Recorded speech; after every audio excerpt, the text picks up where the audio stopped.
ፌደራል ፖሊስ ወንጀል ምርመራ ቡድን እንግዲህ አሁንም እርምጃዎችን መውሰዱን አጠናክሮ ቀጥሏል። ቲክቶከር አዶናይን በቁጥጥር ስር እንደዋለ መረጃው ደርሶናል።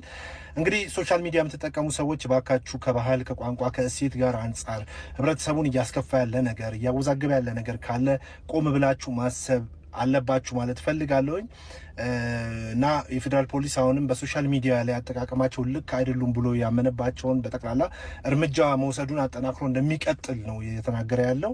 ስለዚህ ዛሬ በተሰማው ወይም አሁን በደረሰ ማስረጃና መረጃ ቲክቶከር አዶናይ በቁጥጥር ስር እንደዋለ መረጃው ደርሶናል። መልካም ምሽት ይሁንላችሁ። ውሃ እየጠጣችሁ የፌደራል ፖሊስ ወንጀል ምርመራ ቢሮ እንግዲህ ከልብ እናመሰግናችኋለን። የፌደራል ፖሊስ ወንጀል ምርመራ ቢሮ እርምጃ ወስዷል። በተለይ በእነዚህ በቲክቶክ እንዲህ ያፈላችሁ እንዲህ ያለባችሁ ነበራችሁ፣ ያረጋጋልን እግዚአብሔር ይስጣቸው። አሁን ደግሞ በነካጃችሁ አሁንም ለፌደራል ፖሊሶች ይሄን ልጅ ደግሞ ሰሩልን፣ ይሄን ልጅ ሰሩልን፣ እግዚአብሔር እሰሩልን። በቃ እንዲህ ዜጋ የሌለበት ሀገር አረጋችሁት። ትውልድ 130 ሚሊዮን ህዝብ እኮ ያለ እኮ አይመስላችሁም? ቲክቶከሮች ባካችሁ አድቡ፣ ተረጋጉ፣ በቃ ተረጋጉ። እንዲህ በቃ ፊን እኮ ነው ያደረጋችሁት። አልቻልም፣ አቃታችሁን እኮ። እግዚአብሔር ይስጣችሁ ፌደራል ፖሊስ ወንጀል ምርመራ ቢሮ፣ ፌደራል ፖሊሶች በጣም ነው የምናመሰግናችሁ። አፋጣኝ እርምጃ፣ ተገቢ እርምጃ ነው የወሰዳችሁት። እግዚአብሔር ይስጥልን። እናንተ ዋጠጥ ቁጭ በሉና እስር ቤት። ቀጣይ ደግሞ ይህንን ጅል ውሰዱና ሰሩልኝ። ገላሉ ልጅ በጣም ነው የሚያስጠላ፣ በጣም ነው የሚቀፍ። መልኩ እኮ አይደለም የሚሰራው ስራ፣ ድርጊቱ፣ ሁኔታው በሙሉ በጣም ያስጠላል። ከዛ በላይ ግን ይሄ ልጅ የምታበረታቱት በጣም ነው የምታስጠሉት። ነገ እናንተም ልጆች ትወልዳላችሁ። ልጆቻችሁ ደግሞ እንደዚህ አይነት ሰዎችን እያዩ ያድጋሉ። ከዛ መልካም ልጆችን ታፈራላችሁ። በጣም የሚያሳዝን። ይህን ቪዲዮ የምታዩ በተለይ ልጅ የወለዳችሁ ቤተሰቦች እባካችሁ ልጆቻችሁን ቲክቶክ ላይ እንዲመጡ አታርጉ። በእግዚአብሔር በቃ አታሳያቸው። በጣም ማዝነው ደግሞ በረከት ተስፋዬ 1.5 ሚሊዮን ፎሎወርስ ነበረ። ሪፖርቱ ተደርጎ ተዘግቶበታል። ይሄ ልጅ ግን 800,000 ፎሎወርስ አለው። እንደዚህ አይነት ነገር እየሰራ ማንም ሪፖርት አያደርገውም፣ ጭራሽ ያበረታቱታል። በጣም ነው የሚያሳዝን። ብትሉ በረከት ተስፋዬን አበረታቱት። 1.5 ሚሊዮን ፎሎወርስ አጥቷል። ይሄ ልጅ ቤተክርስቲያን ሲሰራ አብሮኝ ነበር፣ ሪፖርት እያደረጉበት ነበር። በጣም ትሁት መልካ ቤተክርስቲያን የሚወድ ልጅ ነው፣ እኔን እስካዩት ድረስ ማለት ነው። ብቻ አበረታቱት። ይሄ ልጅ ግን ብትችሉ ማለት ነው የሆነ ስብዕና ካላችሁ ለነገ ትውልድ የምትፈሩ ከሆነ ሪፖርት አድርጋችሁ አዘጉበት። ጥሩን ደግሞ ደግፉ። ለራሳችሁ ነገ ልጆች ትወልዳላችሁ፣ ልጆች ታሳድጋላችሁ። እኔ እንጃ ልጄ እኔ መጥፎ እንኳን ብሆን ልጄ ጥሩ ቦታ እንዲወርቅ የምፈልገው። ስለዚህ ልጆቻችሁ ጥሩ ቦታ እንዲወርቅ የምትፈልጉ ሰዎች እባካችሁ ስለምናችሁ በድንግል ማርያም እባካችሁ እንደዚህ አይነት ሰዎች እየቀጣችሁ አስተምሩ። እንደነ በረከት አይነት ሰው ደግሞ አበረታቱ ፕሊስ። ተው እንጂ ተው። ሶሻል ሚዲያ እንዲህ ከሆነ ይቅርብኝ። እኔ በጣም የሚያስጠላው ሶሻል ሚዲያ እውነት። እኛ የአዶናይ ፋን ነብይ እዩ ጩፋን እጅግ በጣም እናመሰግናለን። ይህ ቪዲዮ ለነብይ እዩ ጩፋ እንዲደርስ የቻላችሁትን ኮፒ ሊንክ፣ ሪፖርት፣ ሼር እንድታደርጉልኝ በሉል እግዚአብሔር ስም ጠይቃቸዋለሁ።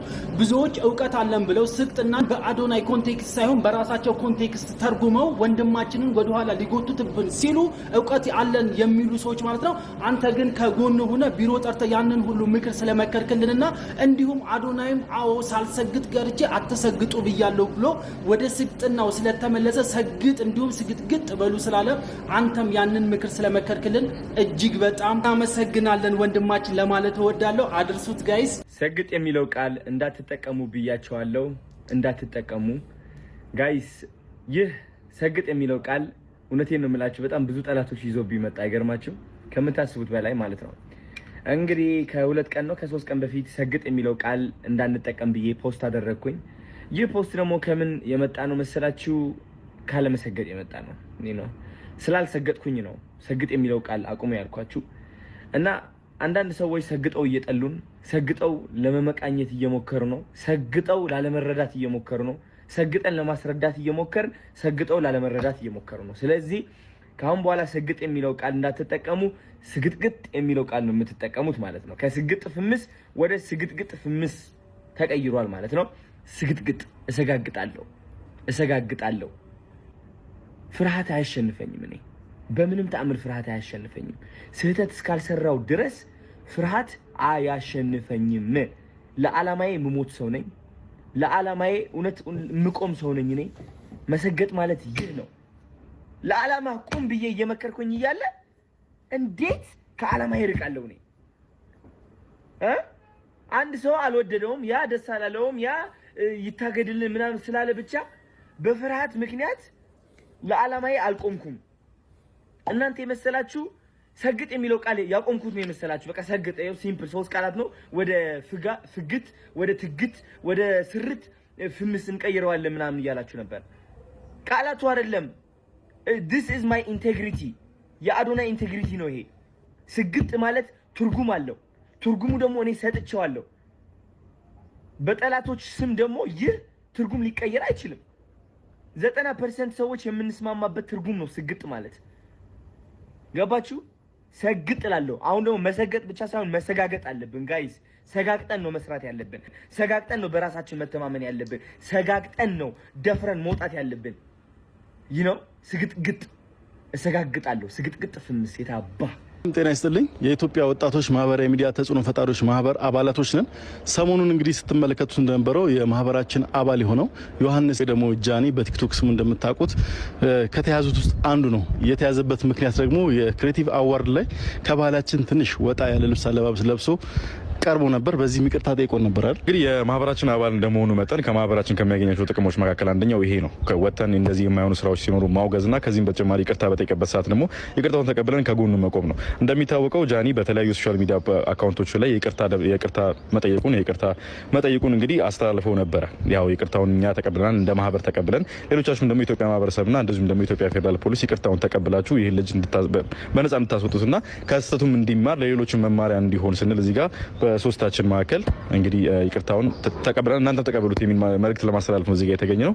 ማህበሩ አባል ያልሆናችሁ ማህበሩ አባል በመሆን አዲስቷን ኢትዮጵያን አብረን እንፍጠር ለማለት እወዳለሁ። ቲክቶከርና ዩቲዩበር ጃኒ በህግ ቁጥጥር ስር መዋሉ የሚታወቅ ነገር ነው። በዚህ ጉዳይ ላይ የግል ሀሳቤን እንዲሁም ደግሞ ጃኒ በቅርበት እንደሚያውቀው ሰው ትንሽ ነገር ልነግራችሁ የመጣሁት። ጃኒ እንደሚታወቀው በቲክቶክ ክሬቲቭ አዋርድ ላይ የለበሰው አለባበስ ከህግ እንዲሁም ደግሞ ከእሴት ያፈነገጠ አለባበስ በማለት ነበር ፖሊስ በቁጥጥር ስር ያዋለው። ነገር ግን ከዚህ ቀደም እንደሚታወሰው ጃኒ ይህን አለባበስ ከለበሰና ከህዝቡ በኩል ቁጣ ከተነሳ በኋላ እጅግ በጣም በትህትና እንዲሁም ደግሞ እሱም ይህን አለባበስ የለበሰበትን ምክንያት አስረድቶ በትህትና በድጋሚ ይቅርታ ጠይቆ ነበረ። ረዘም ያለ ማብራሪያ እንዲሁም ደግሞ ረዘም ያለ ቪዲዮ ሰርቶ ነበር ይቅርታ የጠየቀው። እኔም በቅርበት እንደሚያውቀው ሰው ፍጹም እንደዚህ አይነት አስተሳሰብም ሆነ ፍላጎት እንደሌለው በተለይም ደግሞ የተወቀሰባቸውን ነገሮችን ፍጹም የሚቃወም ልጅ እንደሆነ አውቃለሁ። እንዲሁም ደግሞ የይቅርታ ቪዲዮን ከሰራ በኋላ በርካታ ሰዎች ይቅርታውን ተቀብለውታል። መንግስትም እንግዲህ ይህንን ነገር ተመልክቶ ለጃኒ ይቅርታ እንዲያደርግለትና የይቅርታ ቪዲዮንና መልእክቱንም ከግምት ውስጥ እንዲያስገባ ጥሪ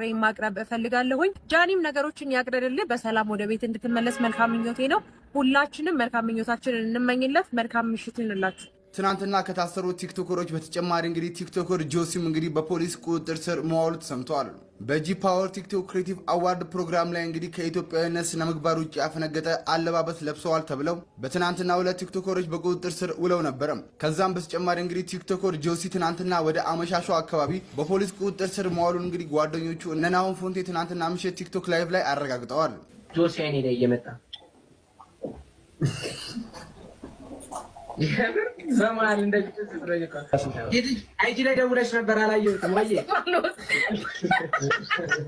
በጆሲ ምክንያት የደወልኩት እግዚአብሔር ይመስገን ላይቭ ላይ ነው የደወልኩት እንጂ እንዳንተ ክፋት በቃ ልታዋረደኝ ምናምን ነበር። አይ የጆሲ ምንድነው ብላኪ የቁም ነገር ስሙ አልተጠቀሰም ነበርና ናውል ጋር ስደውል እኮ ነው ምናምን ይዘው ሄደው ምናምን ነገር የተባለው ዛን ጋይስ አይ ቲንክ ከፌደራል ፖሊስ የሆነ ነገር ወጥቷል ማዘዣ። ቲክቶከሮች እንደዚህ አይነት እነማሚ የሚጫወቱት እነ ቤታ የማይነቅ ቅጣት ከዚህ በኋላ የለም። እሺ ማንም እንደዚህ መገዳደል የሚባል ነገር የለም። አንድ ሰው ሲጫወት ከተገኘ አሳያችሁ። አንዳንዴ ግን አርቲስት መሆን እያያችሁ ነው አይደለ? እያየ ነው አይደለ? ጥቅሙ የሚመጣበት ታይ መጨረሻው እንክርዳዱ ከስንዴው ሊለይ ነው። መጨረሻው ዘመን መጣ። እያየ ነው። ብቻዬን እንዳልቀር ነው የምፈራው።